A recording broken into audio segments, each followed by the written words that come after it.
दोस्तों फिरोज़ मां ख़बर शेयर कंदासीं जिते ॻोठ बदक जिरवासण हमीदा सेठर ज़ाल मोहम्मद बचल सेठर नेशनल प्रेस क्लब पहुची एहतजाज कयो आहे।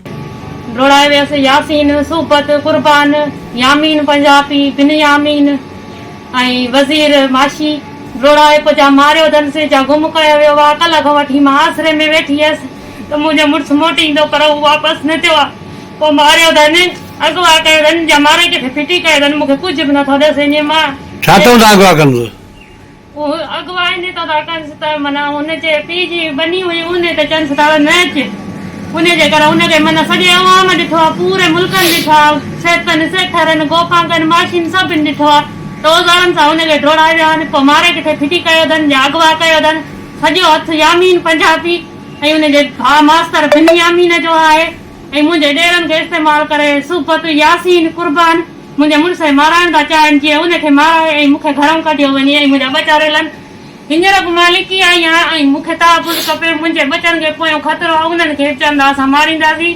पोयों मुंहिंजे रस्ते ते बि हींअर माण्हू मोकिलियो आहिनि जंहिंजो मां वीडियो पई ठाहियां उन खां पोइ उहो माण्हू वापसि वियो आहे ऐं मूंखे धमकियूं था ॾियनि। राति बि मुंहिंजे मथां मुंहिंजे घर जे मथां फेर कया विया आहिनि।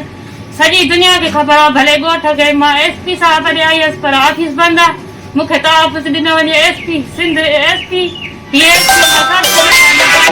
भाउ मुंहिंजो कल्ह मुड़ुसु 10 बजे घर अचे पियो उते पंहिंजे ॿाहिरनि बनीअ में हिनखे डोड़ाए विया औज़ार हुया।